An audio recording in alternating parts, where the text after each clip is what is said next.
Vamos lá então, pessoal. Vão me dando um feedback, caso falhe alguma coisa, porque eu fico sem a imagem de vocês agora, tá? Bom, eu sou o Claudemir, a maioria me conhece por Miro. Eu sou criador de canário Yorkshire e sou biólogo. E recebi essa tarefa aí há uma semana no título de preparar alguma coisa do assunto que eu gosto, né? E como eu gosto das duas coisas, de genética e de canário, né, e de genética de forma geral, eu procurei fazer de uma forma que fosse prático, mas ao mesmo tempo que tivesse um conteúdo relacionado ao que foi pedido, a genética, ok? Também, se tiver alguma pergunta durante, pode ir perguntando, tá, pessoal? Fiquem muito à vontade para isso. Bom, eu coloquei essa figura de galinhas aí para explicar de onde que eu comecei a ser curioso por genética. Não foi nos bancos da faculdade, não. E nem na escola, principalmente. Foi já observando, né? Eu tentei pegar uma figura que representasse aí um terreiro da minha tia, que tinha muitas galinhas variadas, e eu ficava curioso com aquilo, né? Como que pode uma espécie, um bicho, ter tanta variação, né? E eu ficava meio que observando como que isso acontecia. Eu tinha até um sonho, né, de infância, que era o meu sangue de biólogo falando, que era conseguir fazer uma galinha que fosse ao mesmo tempo arropeada, como diria o menino do sítio, né? Pernas curtas e pescoço pelado, e sem rabo ainda. Então, eu ficava tentando entender aquilo. E na época, mesmo moleque, eu já observava que, ou aprendia, né? Eu comecei a aprender genética no terreiro de casa, digamos assim. Que quando se cruzava uma galinha pescoço pelado, independente de quem fosse o parceiro, de onde que vinha, sempre ia nascer pescoço pelado e nascia galinhas normais, pintinhos normais, né? Ou seja, ali eu já estava aprendendo, estava vendo o que era dominância. Então é isso que eu queria passar para vocês nessa apresentação. A genética no banco da faculdade ela é complicada, mas dá para a gente observar, né? Seja em qualquer criação e seja com canários principalmente, dá para a gente observar simplesmente ficando de olho e sendo atento ao que está acontecendo no nosso canarinho e o que está acontecendo no canarinho dos outros. Ou seja, dá para aprender genética sem saber que está aprendendo genética.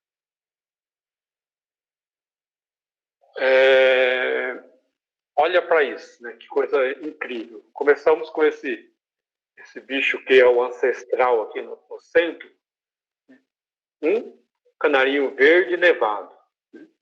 E em 500 anos, olha o que aconteceu com esse bicho.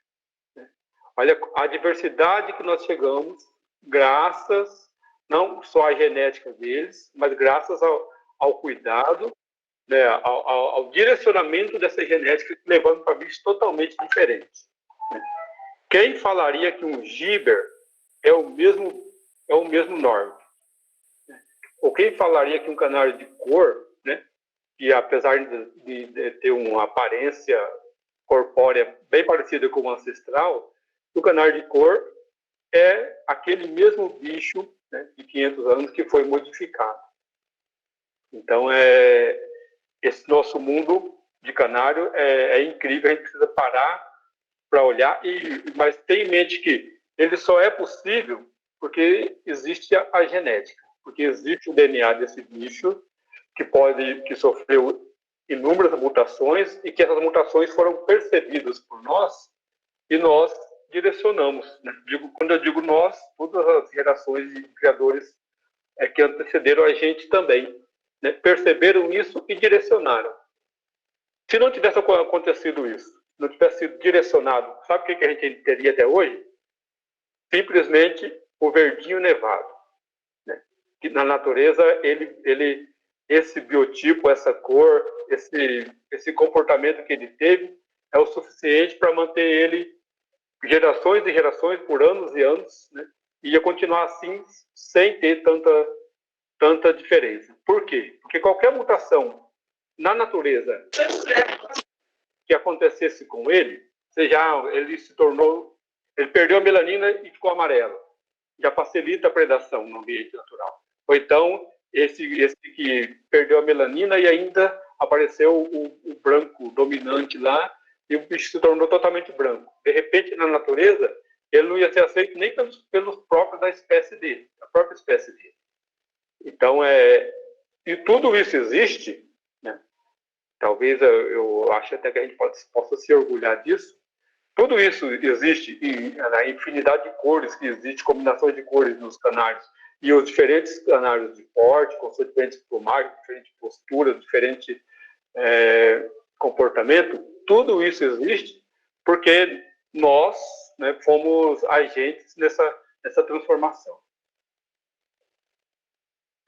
Então, uma coisa que eu quero deixar bem clara é que eu tenho, apesar de eu vir falar sobre teoria, eu tenho um grande respeito por aqueles que entendem de genética sem saber que entendem de genética.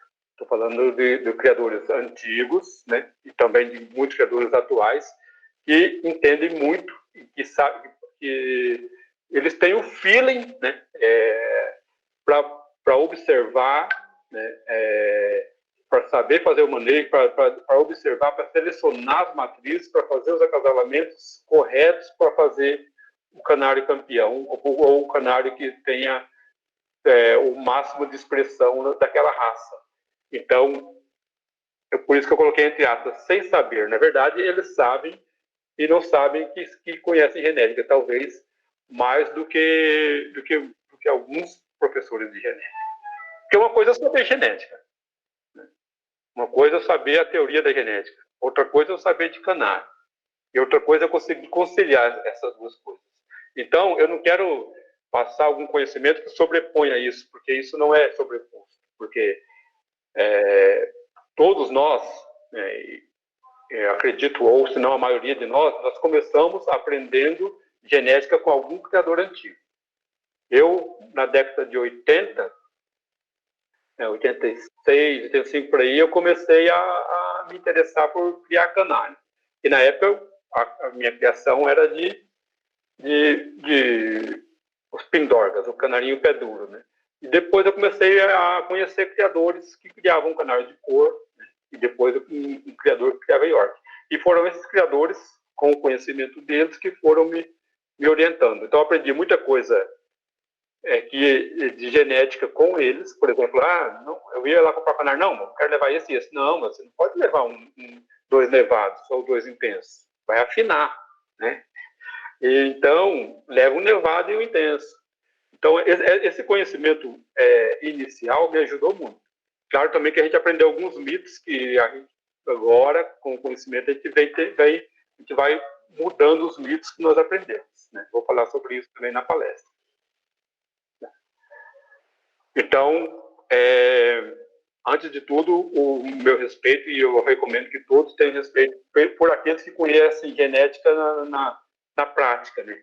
E tem o feeling de dominar e de direcionar acasalamentos, direcionar os canários para concurso e fazer o canário mais próximo do perfeito possível. A gente sabe que não existe canário perfeito, mas todos nós, seja de cor, seja de porte, estamos na busca de um canário o mais próximo do padrão, o mais próximo da perfeição. E para isso exige muito feeling, que se traduz em conhecer a genética, em olhar para o bicho e ter ideia do que é a genética dele na hora de acasalar. Então, aonde que a gente usa, ou pelo menos deveríamos usar a genética no nosso canarinho, de forma prática? Quando a gente compra a matriz. Eu tenho um hábito assim, né? E sugiro que quem ainda não tem, passe a ter esse hábito. Quando eu vou comprar um canário, primeiro eu olho se o canário é bom. Primeiro, se eu olho, eu vou atrás de genética. Né? Eu vou atrás de um canário que eu trazendo para minha casa vai ser no mínimo igual, mas que de preferência vai somar alguma qualidade no meu plantel. Então, quando eu estou... Quem sai em busca disso, ele está indo em busca de genética. Mas, além disso, eu olho as opções que eu tenho E depois eu também já pergunto, e é genética, quem são os irmãos desse canário? Posso ver? Quem são os pais desse canário? Posso ver? E, se possível, até os avós. O que eu puder ter de informação naquele canário, de informação sobre a genética, o histórico dele, eu busco. Já teve uma situação que até me levou à melhor linhagem que eu tenho hoje, e eu tinha um canário de uma descendência, na época eu peguei do Carlinhos Sorocaba, e depois esse canário foi para outro criador, que é o meu amigo Fernando, filho de Arapongas. Então eu falei para ele assim, eu quero uma canária para um canário que eu tenho aqui, descendente do canário do Carlinhos, que era um canário, na época, o canário que eu mais tinha visto como perfeito, era um canário do Carlinhos, era um canário importado da Itália. Eu tinha um neto desse canário, e falei, agora eu quero uma canária mais próxima. E o Fernando tinha justamente filha daquele canário. Então, essa canária que eu quero. Então, o que eu fui? Eu fui atrás de genética. Cheguei lá, dentro das opções que ele disponibilizou das descendentes daquele canário, eu trouxe essa canária para casa. E ela, acasalada com o descendente do outro, daquele que considerava um melhor canário, me deu, né, por 2 anos, vários canários na minha opinião, de uma grande qualidade. Né? Então, se não fosse esse conhecimento genético, o que eu poderia ter feito? Simplesmente ia continuar com meus cruzamentos abertos. De repente, ia chegar no nível que meus canários estão hoje? Ia. Mas acho que ia demorar um tanto a mais. Então, é importante ter esse hábito. E não ter vergonha de pedir mesmo. Me dê o máximo de informação que você tiver desse canário. E, se possível, ver o controle, né? O Carlinhos Sorocaba é legal comprar canário dele, porque você olha a anilha, ele vai lá, pega todos os controles e mostra de onde veio, qual foi o caminho que aquele canário, qual é o histórico genético daquele canário, o histórico da família daquele canário.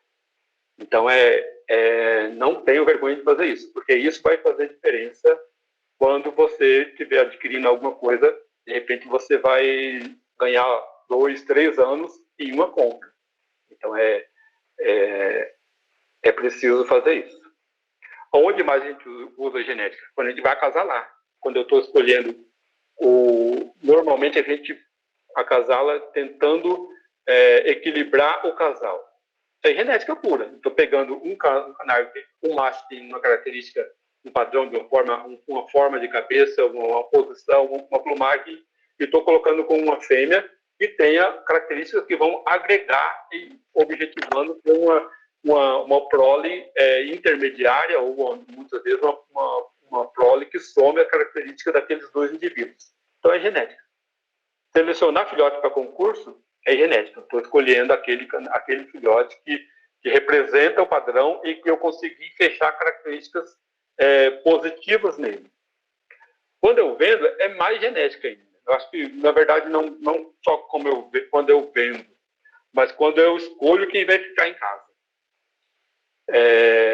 Às vezes, quando eu não conheço bem da raça, de genética e também da raça, eu posso vender o meu melhor canário, ou eu posso vender um canário que, de repente, não é tão bom aos olhos de quem está comprando, mas que tem uma história. O Tito falava disso no começo aí. Eu tô voltando a minha linhagem, um vô em 4 netas. Ou seja, aquele canário é muito importante para ele e ele sabe que vai dar resultado. Então, isso eu preciso conhecer a genética e apostar na genética. Né? Quando eu faço bigamia ou poligamia, também. O que eu estou querendo fazer? Quero tirar o máximo de descendentes de um dado canário, né? Normalmente o macho, que é muito importante para mim e que eu quero ampliar e fazer com que ele deixe uma marca no meu plantel com mais DNA dele no plantel. Então, quase sempre a gente está falando e praticando a genética sem imaginar o que a gente está fazendo. É impossível falar de genética e não falar de quem começou com ela. Né? Esse é o monge agostiniano, o Mendel, conhecido como Mendel, que é considerado o pai da genética. E ele começou meio que de curioso, né? Eu brinco assim, acho que o cara, para começar, ele é monge, não tem uma esposa para estar ali no pé dele, não tem muita coisa para fazer. Fazia as obrigações dele na paróquia dele. Aí, nessa época, ele tinha assumido o cargo de professor. Aí, sobrava tempo para ele brincar com as plantinhas e catou umas ervilhas lá, entre elas as ervilhas, né? E começou a observar que tinham diferença nessas ervilhas. Ele encontrou que tinha ervilhas que sempre davam semente verdes ou sempre as sementes eram amarelas. E entre outras características que a gente vai ver para frente. E ele ficou curioso naquilo. Aí, o que ele fez? Ele falou, vou pegar ervilhas que sempre dão filhos verdes e também que sempre dão sementes amarelas e vou misturar para ver o que dá. E ele observou isso, né? Que a gente vê em algumas condições em canais. Ele observou que ele cruzando o verde com o amarelo, a primeira geração, digamos que a gente está cruzando aí um amarelo com um branco recessivo, né? E ele observou que na primeira geração saíram todos amarelos. Aí ele pegou e continuou com isso. Ele pegou e cruzou esses filhos, né, essa geração aí, entre eles. E ele viu que, de repente, lá 25% cruzando amarelo com amarelo, saiu verde. Aí ele chegou a uma conclusão que deve existir, ele não deu nome, né? Ele chegou à conclusão que existia algum fator naquela planta, né, que determinava, que ia passando de pai para filho e por isso voltava e que determinava as cores. Pois bem, esse cara fez isso em 1865. Né? E o estudo dele ficou lá meio que engavetado, porque na época a ciência era bem devagar também. E, inclusive, um fato interessante é que ele, a gente conhece muito sobre Darwin, vê falar muito sobre Darwin e evolução, que é importante para a gente também na questão de seleção.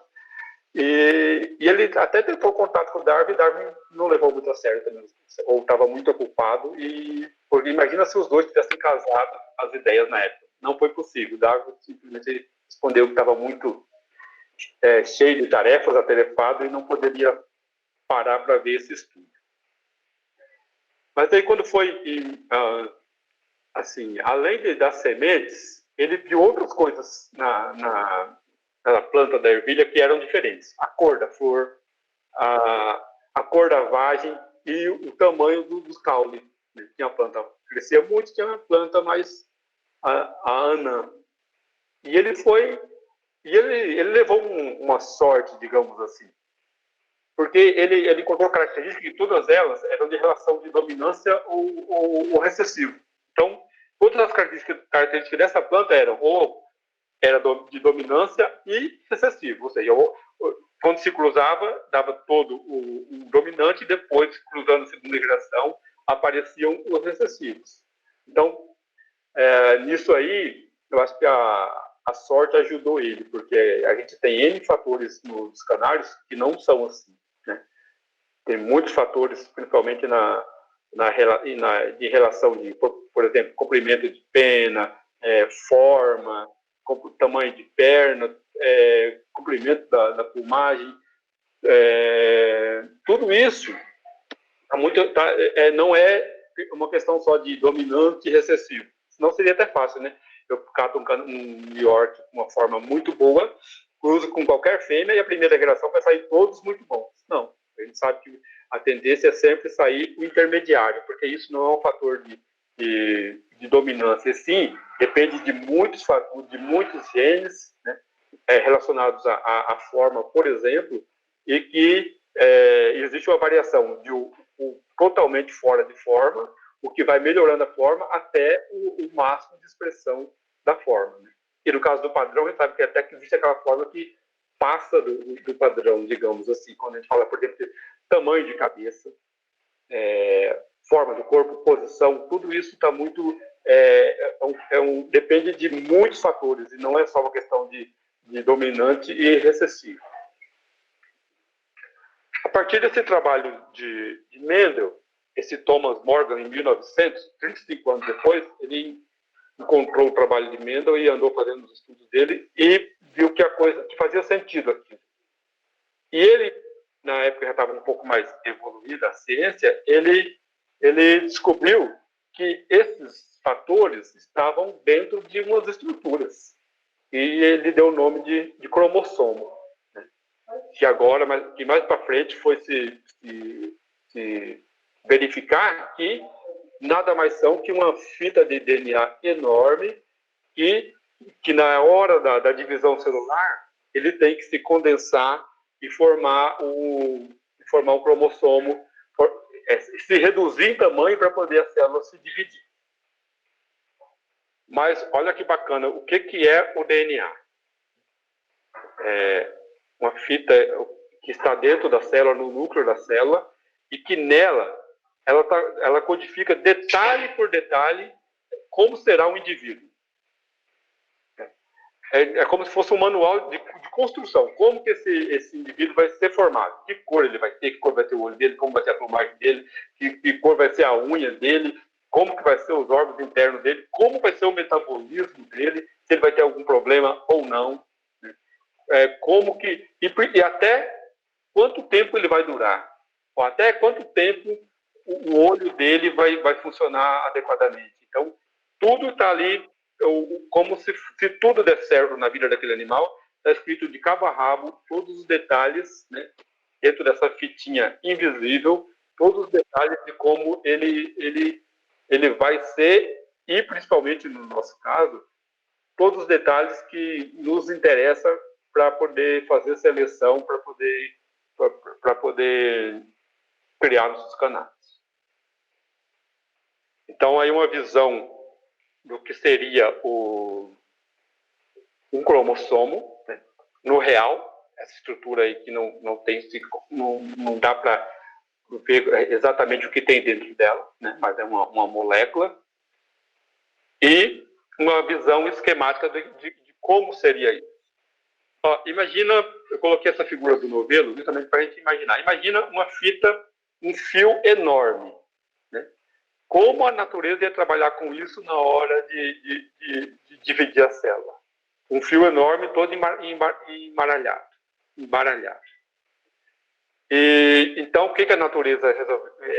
Qual o caminho que a natureza percorreu? Isso falando desde bactéria, né? Desde vírus. Qual o caminho que a natureza decidiu fazer para que isso fosse possível? Ela decidiu que, na hora da duplicação de célula, ou na hora da formação de um gameta, essa fita tem que ser enrolada como se fosse um carretel.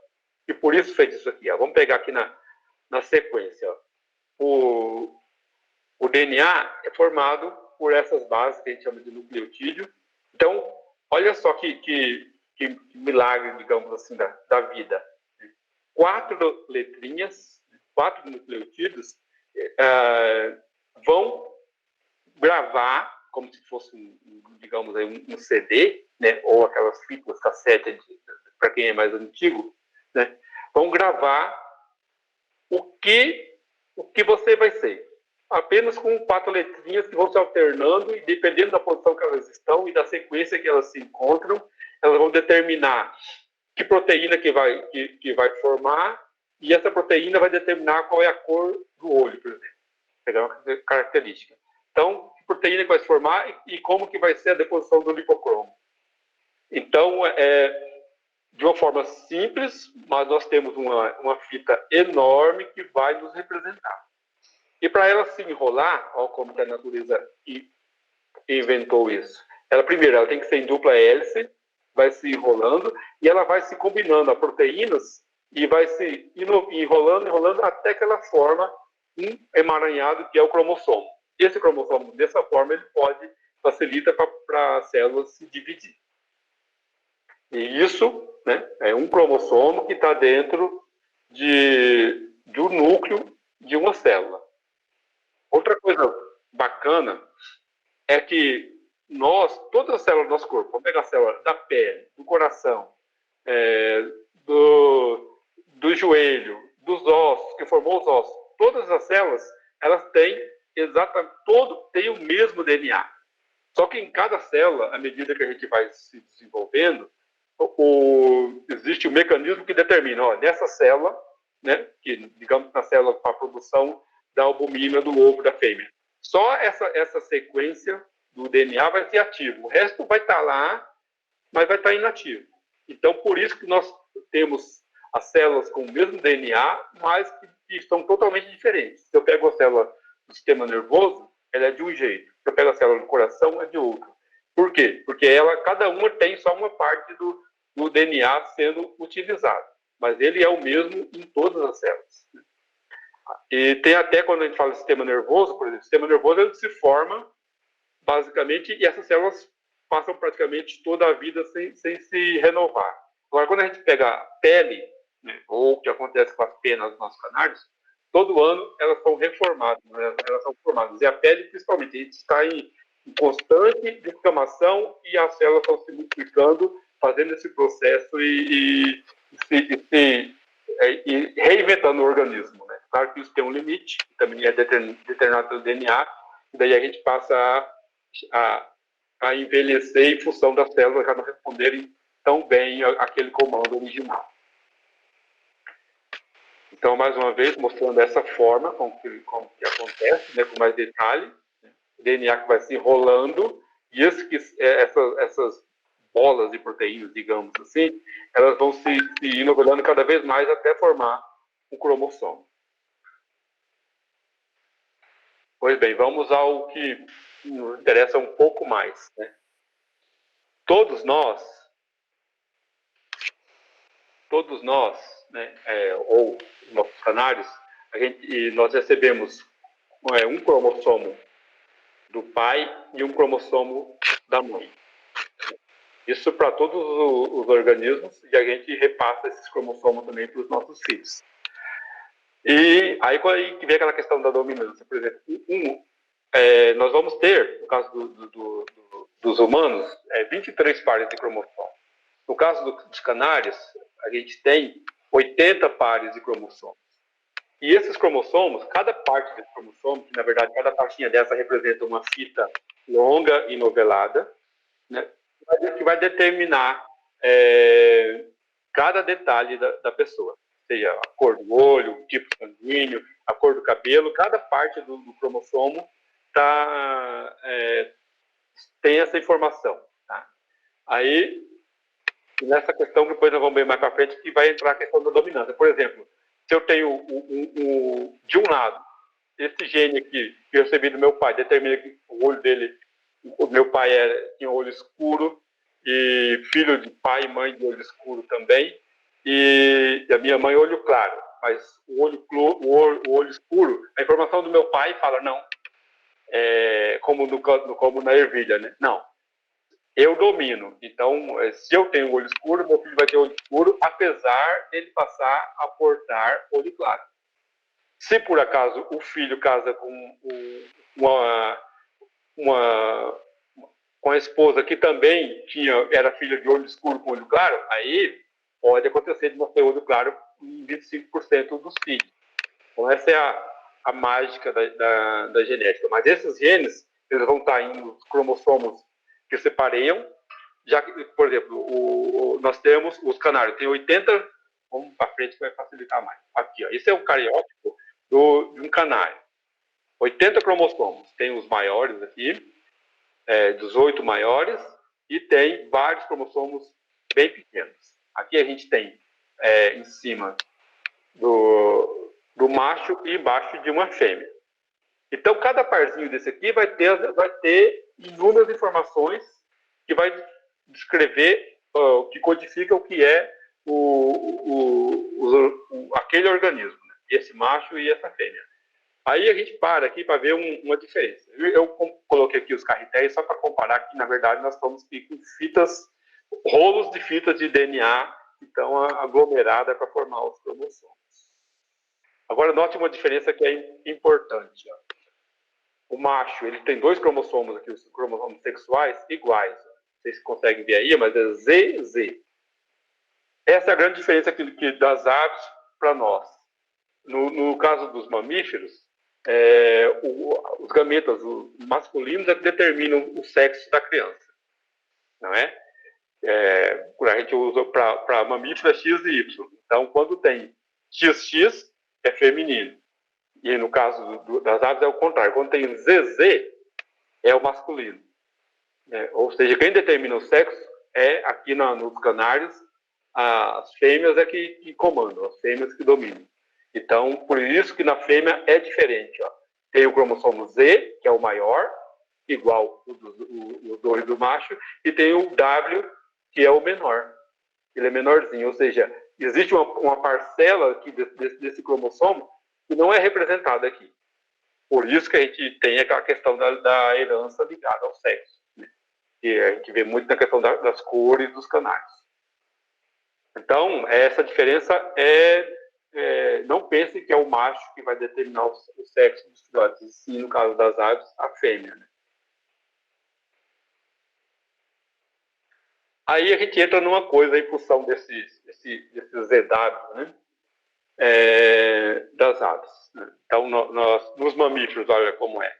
Os machos, né, determinam o sexo dos filhotes e nas aves, não. São as fêmeas que determinam. Agora, por que existe a tal da herança ligada ao sexo? Por quê? Quando eu pareio um Z com o W, vai ter uma parte aqui, ó, que não vai ter gene correspondente. Por isso que em algumas cores, como ágata, como canela, como pastel, isabelino, marfim e acetinado, elas estão ligadas ao sexo. Vamos ver isso com mais detalhe para frente. Ou seja, eles se comportam de forma diferente no macho do que na fêmea. Eu peguei essa figura aqui do site do criador de York, juiz e criador, que é bem clara. Vamos pegar aqui, se a gente entender como funciona para o canela, a gente vai entender como funciona para o resto das mutações relacionadas ao sexo. Então, se eu tiver um macho normal, né, um macho verde, e eu cruzo ele com uma fêmea verde, sempre vai sair machos e fêmeas sempre verdes.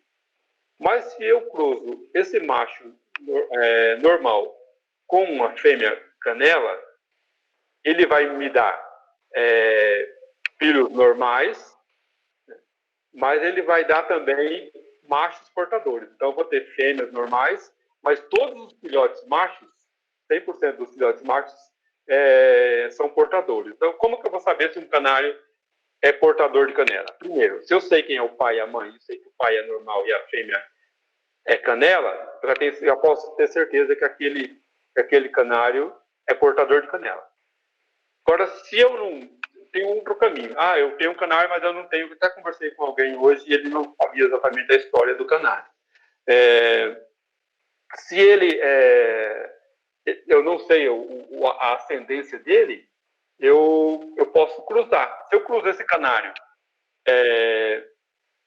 um canário com uma canária normal e sair um canela no meio, que vai ser fêmea, é porque esse canário é portador. Então, na simples observação da descendência dele, eu já consigo entender, saber se ele é portador ou não. Então, essa figura vai complicar um pouquinho mais para a gente entender isso. Quando eu uso um macho portador de canela, aquele canário filho de um canário normal com uma canária canela, usando com dois tipos de fêmea. Com a fêmea normal, o que vai acontecer? Eu vou ter 25% dos filhotes machos, eles vão ser portadores de canela.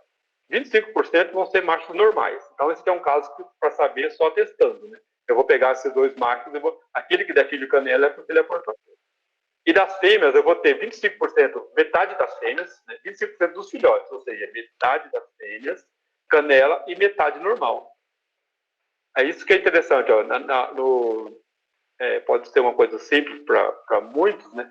Mas, nesse caso aqui, quando eu cruzo um portador com uma canária verde, se sair canela, já é certeza que é fêmea. Eu não preciso ter dúvida nisso. Porque como é ligado ao sexo, Não tem meio termo. Ou é ou não é. Então, se saiu canela, ou ele é canela ou não é canela. Então, as fêmeas, o que sair canela é fêmea. E dos outros verdes, eu vou ter que ficar de olho para fazer sexagem, ou ficar observando para ver se é macho ou fêmea. Mas dos canela, eu já não tenho dúvida. Esse que saiu canela é fêmea.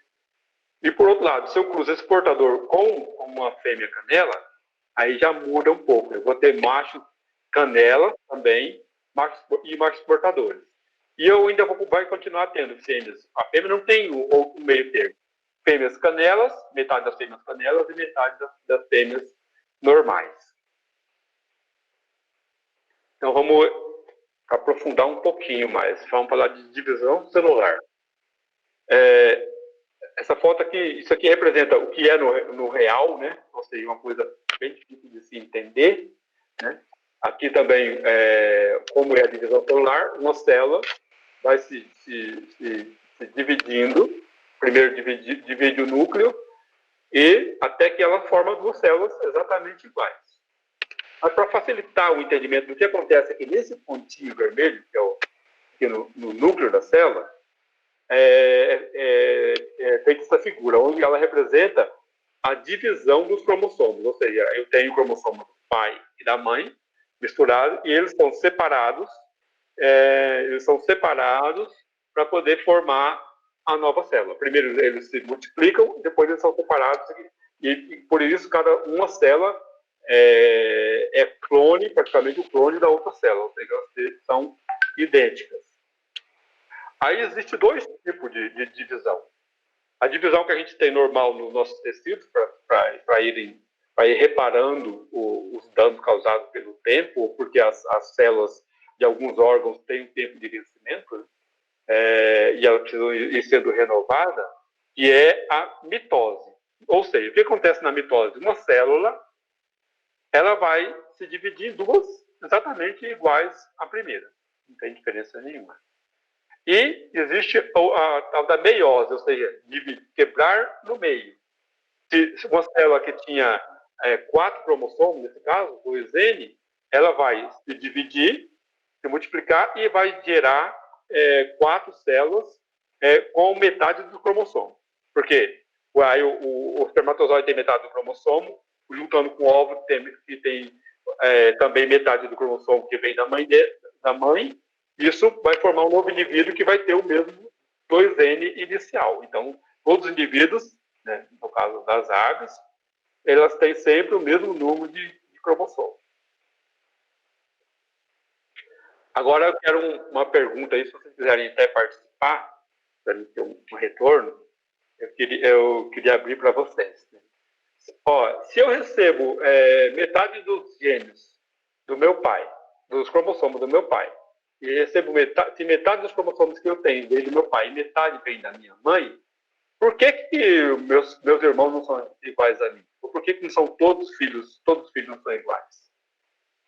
Alguém arrisca a responder?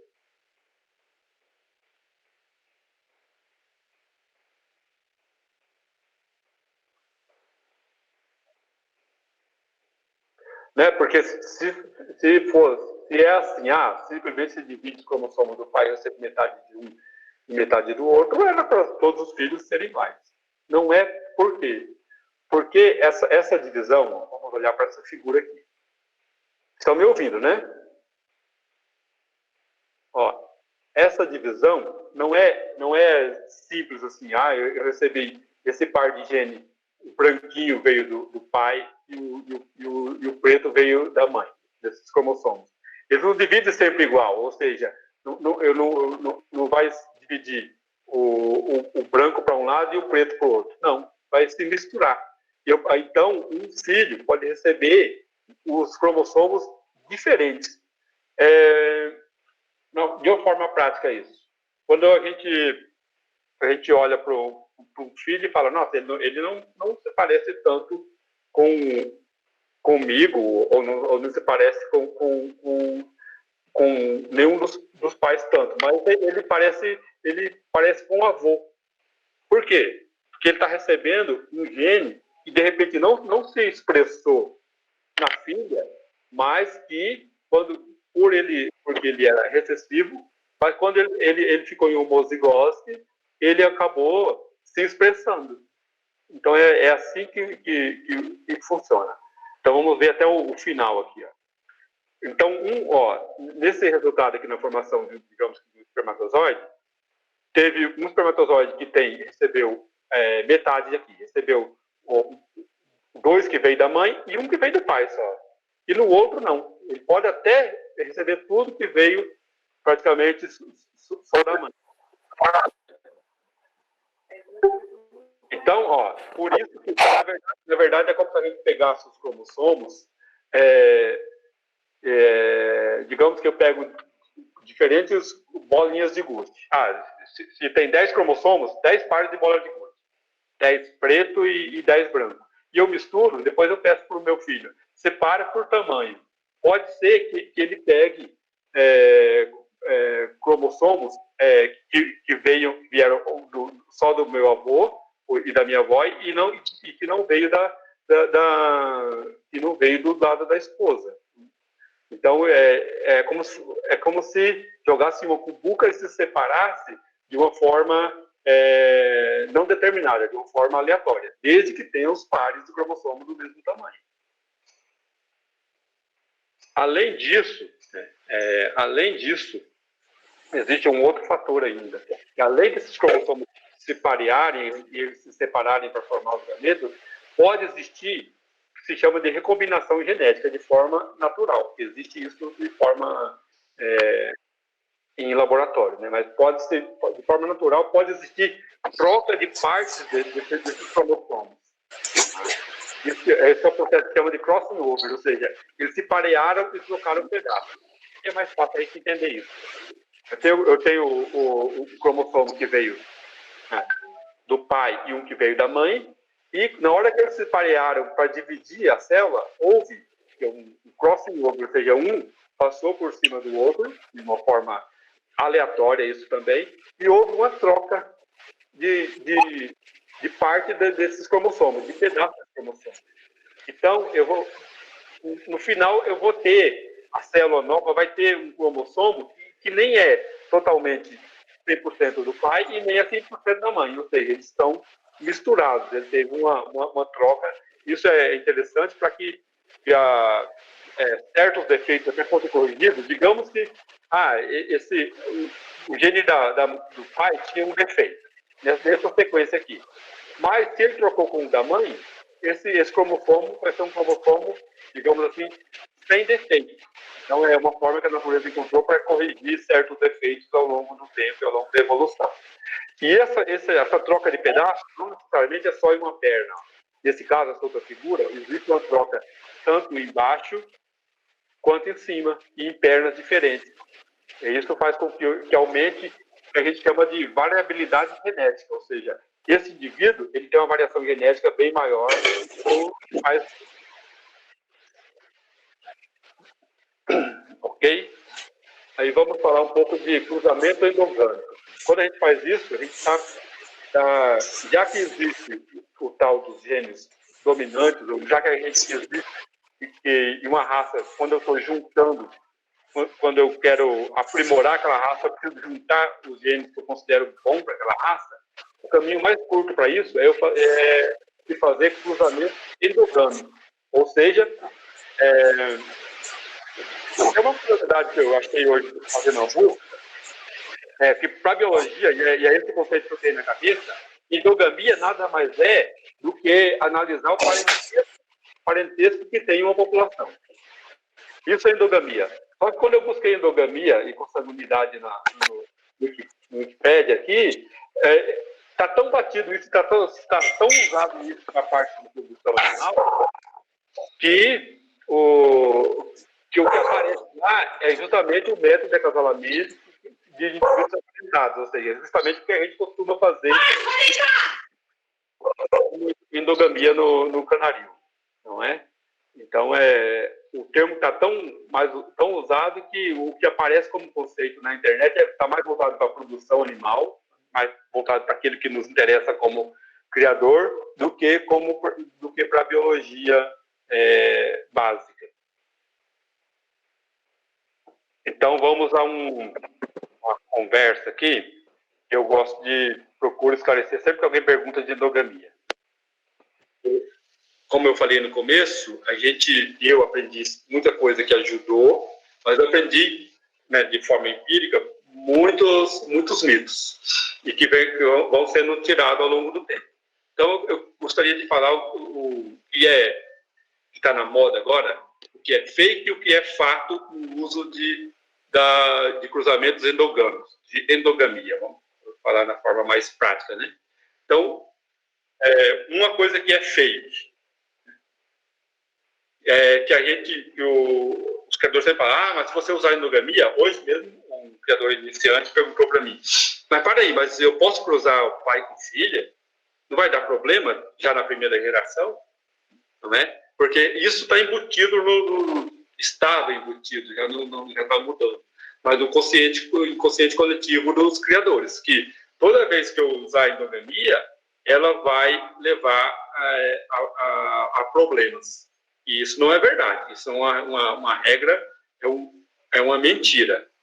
E principalmente que sempre que se usa endogamia, ela vai reduzir a fertilidade. Isso não é verdade. Não é que não ocorra, mas se quando eu estou fazendo endogamia, eu também estou levando em consideração a fertilidade daquela família que eu estou usando, eu posso direcionar, inclusive, o contrário. Eu posso até aumentar a fertilidade desde que eu direcione bem os meus cruzamentos. Então, é um mito. Agora, pode acontecer? Pode. Se o criador faz esses cruzamentos, esse é o meu melhor gíber, e eu vou usar ele como padrão. Só que aí, e ao mesmo tempo, é um mito para mim mesmo. Esse é o meu melhor gíber, vou usar ele como padrão, porque esse é o que eu preciso apresentar nos concursos, mas eu sei que os pais dele não é muito fértil, ou o pai ou a mãe, que a mãe bota poucos ovos, mas mesmo assim eu vou usar porque eu quero ir atrás do padrão. Daí eu estou indo atrás do padrão, mas ao mesmo tempo eu estou, sem querer, ou achando que as coisas vão mudar do nada, eu estou selecionando uma característica negativa, que é a fertilidade para aquele casal, para aquela família. Então, não é verdade, mas pode ocorrer desde que eu não tome cuidado para isso. Outra ilusão que eu vi quando eu estava começando a pensar em fazer cruzamento endogâmico no meu canaril, que, então se endogamia é bom, se cruzamento endogâmico é bom, então basta casar o pai com a filha e já vai melhorar. Não. Isso é ilusão. Pode acontecer justamente o contrário. Se eu uso um indivíduo mediano e eu ainda uso a filha dele para casalar e tirar filhos daquele casal, a tendência é que eu vou tirar filhos medianos, talvez eu leve sorte de tirar um bom. Mas a tendência é que cada vez eu vou estar nivelando a qualidade do meu plantel no nível mediano. Isso vai até dificultar, na verdade. Porque daí, na hora que eu trouxer um canário diferente, bom, né, digamos, utópico, o pessoal costuma falar, para o meu canarinho, e eu jogar nessa minha linhagem que eu fechei no mediano, eu vou ter mais trabalho para conseguir fazer com que a qualidade daquele novo indivíduo que chegou em casa se apresente na minha linhagem. Ou seja, eu consegui fixar algo mediano que vai atrapalhar o meu trabalho. Então, numa situação dessa, é melhor eu começar do zero. Agora, uma coisa que é fato, que a endogamia é o caminho mais curto para você chegar a indivíduos de qualidade. Quando bem direcionada, os resultados são mais rápidos, né? Digamos que um trabalho de 10 anos eu consigo fazer em 3. Né? E muito mais rápido do que com cruzamento aberto. Não vou chegar com cruzamento aberto? Vou chegar sim, né? Mas vai demorar mais tempo.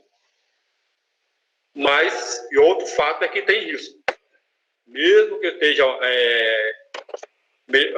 procurando ter indivíduos de alta qualidade genética e de alta performance ou de alta qualidade para concurso, né? E quando eu estou me esforçando para isso, direcionando o cruzamento para isso, eu corro risco, e junto com isso está somando algum defeito colateral, um efeito deletério que pode levar a pontos negativos. Vamos falar na prática isso. Eu cheguei a um canário perfeito, mas esse canário perfeito vai cegar no próximo ano, ou não vai deixar um filhote para mim, porque eu consegui a perfeição externa, mas eu selecionei pontos negativos. Então, na prática, digamos assim, qual é a minha opinião sobre isso? A minha opinião é que vale muito a pena fazer endogamia, mesmo apesar dos riscos. É melhor usar, né, mesmo sabendo que existe algum risco, e principalmente ter o feeling, aí entra o feeling do criador, de saber qual é a hora de eu parar e qual é a hora de eu injetar um sangue novo na família que eu estou criando. Então, vamos falar de forma mais didática isso. O que eu preciso para fazer endogamia? Primeiro, eu preciso de um indivíduo. Quando me perguntam, você acha que eu devo fazer endogamia? Eu falo, esse canário que você tem, essa família que você tem, naturalmente o canário que você quer fazer endogamia, ele expressa o que tem de melhor na raça. Se você olha para ele e fala, esse canário seria o modelo para a raça que eu crio? Então, vale a pena fazer endogamia com ele. Mas só isso já basta? Sim e não. Né? Porque só eu ter um exemplar excepcional no termo do padrão racial já basta? Depende. Eu tenho que voltar lá no começo da nossa conversa. Né? Quanto que eu conheço do histórico genético dele, quanto que eu conheço da família dele, da árvore genealógica desse canário. Aí eu vou lá e vou analisar o que eu conheço dele. O histórico dele, o pai.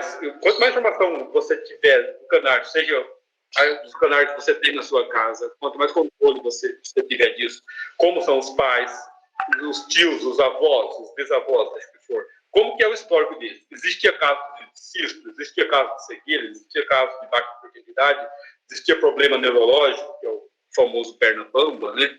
Enfim, existia isso? Se não, não, eu tenho controle de 4 anos do meu canário e nunca teve isso nessa família.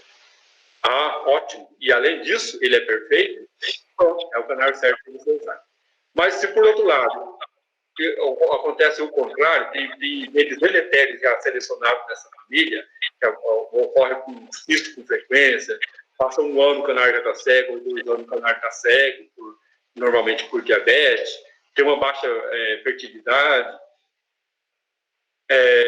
melhor não é? Porque a chance, se eu faço endogamia nesse canário, a chance desses problemas aparecerem na família é muito alta. Aí é o ponto de não valer o risco, porque o risco nesse caso vai ser grande. Tá, mas existe aquele meio termo, então, que eu posso usar com parcimônia essa questão. Então, aí entra de novo o feeling do canário. Eu tenho um canário muito bom, mas que eu sei que o avô dele tinha cisto de pena. Tá, mas aí eu vou cruzar esse canário, vou começar o cruzamento com, digamos, com sobrinhas dele, que o pai e a mãe e que o avô do outro lado não tinha problema nenhum. Então eu vou correr esse risco, mas eu vou usar já com cautela, sabendo que qualquer hora a coisa pode desandar e eu preciso redirecionar. Então não é uma regra e a gente não pode cair em ilusão de que, se eu tenho o canário perfeito, eu posso tocar o pau e fazer endogamia. Era isso que eu tinha para falar, agora fico aberto, né? Agradeço ao Tito pelo convite, ao Wizard Canário Clube pelo convite, pela confiança de que eu viesse aqui trocar as informações com vocês e me coloco à disposição para as perguntas e para o debate aí entre vocês também. Ok, Miro, show de bola, muito obrigado. Foi bem objetivo, bem prático, conforme a nossa proposta. E enquanto você estava